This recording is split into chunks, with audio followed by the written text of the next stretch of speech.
आप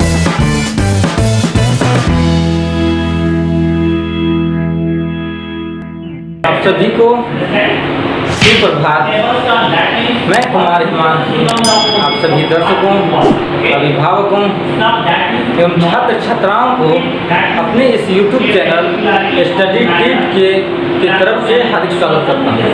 आज मैं फिर आप सभी के समक्ष हिंदी व्याकरण लेकर आया हूँ, जो कि कक्षा यानी वर्ग छठा का है, यानी क्लास 6 है, और पाठ हम लोग का 4 है, यानी पाठ 4 है।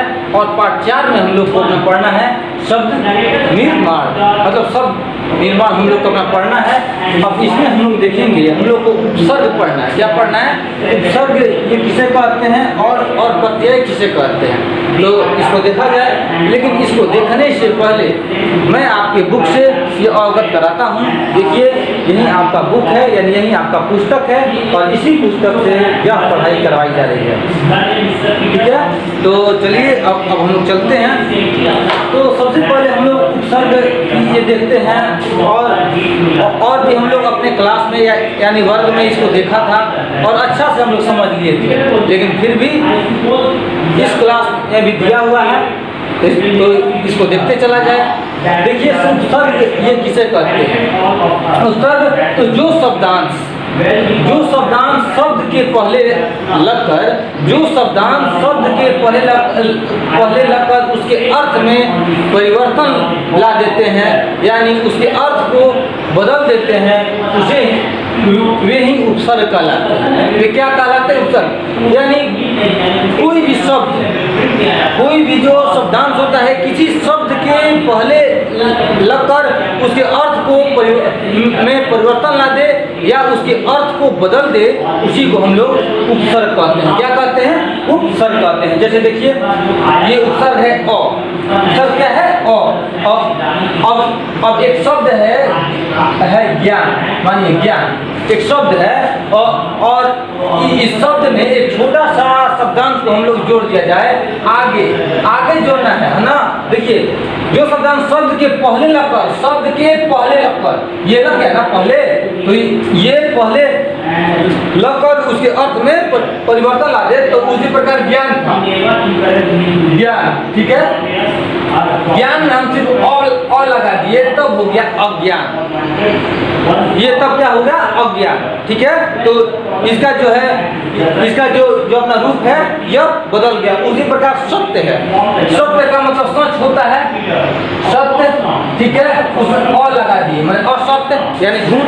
ठीक है, उसी प्रकार आगे देखिएगा, उसी प्रकार अधर्म हो गया। धर्म में और लग गया तो अधर्म। अब कोई आपसे पूछ दे कि अधर्म में उपसर्ग कौन है, तो उसका आंसर दीजिएगा कि अधर्म में अ उपसर्ग है, अधर्म में अ उपसर्ग है। उसी प्रकार देखिए, अनु लिखिए हैं। अनु का मतलब पीछे होता है, अनु। अब देखिए, अनु जो है, सार में हम अनु लगा दिए, तब हम लोग का हो गया अनुसार। क्या हो गया?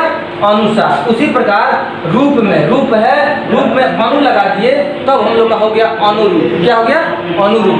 तो इसका अर्थ बदल गया। इसी प्रकार बहुत सारे एग्जाम्पल हैं, देखिए हम बताते हैं। जैसे अन है, आपके बुक में दिया हुआ है, तो अनादर, अनीश्वर, अनावश्यक। उसी प्रकार वी है, वी उपसर्ग को अगर वी है यानी उपसर्ग, तो इससे शब्द बनाइए, और तो वी में विशेष हो गया विशेष। उसी प्रकार है, देखिए, विशेष विरोध। ठीक है, तो इस प्रकार हम लोग उपसर्ग सीखे। और देखिए, और हम एग्जाम्पल देते हैं इसका। आगे बुक से नी है तो निकामा हो जाएगा, निडर हो जाएगा। और फिर कम है, कम तो आपका हो जाएगा कमजोर। जोर में कम लगा देंगे, कमजोर। उसी प्रकार कम खर्च, ये खर्च में हम कम लगा देंगे तो ये कम खर्च हो गया। उसी प्रकार बद में हम लगा देंगे बद नसीब या बदबू या बदनाम। ठीक है, इसका अर्थ बदल जाता है। अब हम लोग देखेंगे प्रत्यय। देखिए, प्रत्यय में क्या होता है? प्रत्यय किसे कहते हैं? तो उपसर्ग का ठीक उल्टा होता है। उपसर्ग में किसी शब्द के पहले शब्दांश को लगाया जाता है, किसी शब्द के पहले शब्दांश को लगाया जाता है, लेकिन ये प्रत्यय में ये आगे न लगाकर पीछे लगाया जाता है, ये पीछे लगाया जाता है। देखिए, जो शब्दांश शब्द के अंत में लगकर अर्थ में परिवर्तन लाते हैं या अर्थ बदल दें, उसे हम लोग प्रत्यय कहते हैं। क्या कहते हैं? प्रत्यय वो कहते हैं। देखिए फिर से, जो शब्दांश शब्द के अंत में लगकर अर्थ में परिवर्तन लाते हैं, प्रत्यय कहलाते हैं। जैसे ये प्रत्यय है ता, मानिए ता, तब मानव में मानव एक शब्द है, उसमें ता लगा दिए, मानवता, ठीक है, ये अर्थ बदल गया। उसी प्रकार सुंदर है, सुंदर में हम ता लगा दिए, तब बन गया सुंदरता। उसी प्रकार आई, तो ये आपका बन गया पढ़ाई, फिर हो गया सिलाई। उसी प्रकार आओ है, आओ में हो गया बचाओ, आगे है बहाव। तो अब इसमें आदमी आपसे पूछ ले कि इसमें ये सिलाई है, इसमें आपका ये प्रत्यय कौन है? ये तब आप बताइएगा कि आई है ना, ये सील में आई जोड़ा गया, तब हम लोग का बन गया सिलाई, ठीक है। तो आई जो है इसका प्रत्यय है, माने शब्द के अंत में अगर लग जाए कोई शब्दांश तो वह प्रत्यय कहलाता है, और शब्द के पहले जो शब्दांश लग जाए वो ये उपसर्ग कहलाता है। अब देखिए, और हम एग्जाम्पल देते हैं आपके बुक से प्रत्यय का। जैसे आऊ है, आऊ, देखिए आऊ, देखिए आऊ, ये तब आपका बन गया बिकाऊ, तब आपका बन गया बिकाऊ, टिकाऊ, ठीक है। उसी प्रकार इन है, इन प्रत्यय है, तब आपका बन गया मालिन। ये ह्रस्व ई है, देखिएगा, तब ये तब यहाँ पे ह्रस्व ई आएगा, तो आपका इन है, तो ये आपका बन गया मालिन, फिर हो गया बाघिन, फिर हो गया बाघिन। तो इस प्रकार बहुत सारे एग्जाम्पल हो जाएंगे। जैसे देखिए आपके बुक में दिया हुआ है इन, तो इन से आपका बन गया, इन से बन गया रंगीन, क्योंकि ई जो ई है ये दीर्घ ई है, और न ये तब बन गया रंगीन, ठीक है। आगे देखिएगा, ये तब हो जाएगा नमकीन।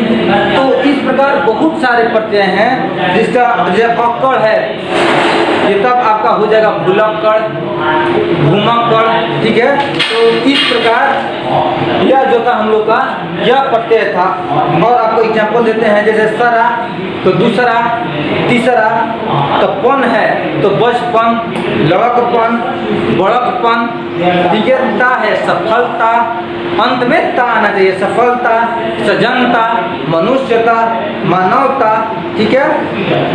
उसी प्रकार एरा है, तो सपेरा, लुटेरा, ममेरा। इस प्रकार नी है, तो शेरनी, हाथीनी, मोरनी। उसी प्रकार या है, या देखिए, या तब आपका हो गया लड़कियां, ठीक है, कुर्सियां, क्यारियां। इसी को ला है, अगला, पिछला, मंझला। तो इस प्रकार हम लोग का ऐसे हम कह सकते हैं कि जो शब्दांश शब्द के अंत में लगकर उसका अर्थ बदल दे वो प्रत्यय कहलाता है, या इसे प्रत्यय कहते हैं, ठीक है। और उपसर्ग हम लोग का खत्म हो गया, जो शब्दांश शब्द के पहले लगकर उसके अर्थ में परिवर्तन लाते हैं, उपसर्ग कहलाते हैं। तो इस प्रकार जो हम लोग का ये चैप्टर था, यह चैप्टर खत्म हुआ। अब इसका क्वेश्चन आंसर देखिए, तो उपसर्ग किसे कहते हैं, सेम का सेम डेफिनेशन लिख देना है। उपसर्ग और प्रत्यय शब्दों में क्या परिवर्तन लाते हैं? तो उपसर्ग जो है किसी शब्दांश के ये पहले लगता है, और जो प्रत्यय है ये कोई शब्दांश के अंत में लगता है, ठीक है। आगे देखिए, उपसर्ग जोड़कर दो शब्द बनाए, ये आपको एकदम हल्का बना देना है। तो इस प्रकार हम लोग का जो ये ये पार्ट था, पार्ट 4 बहुत ही हल्का है।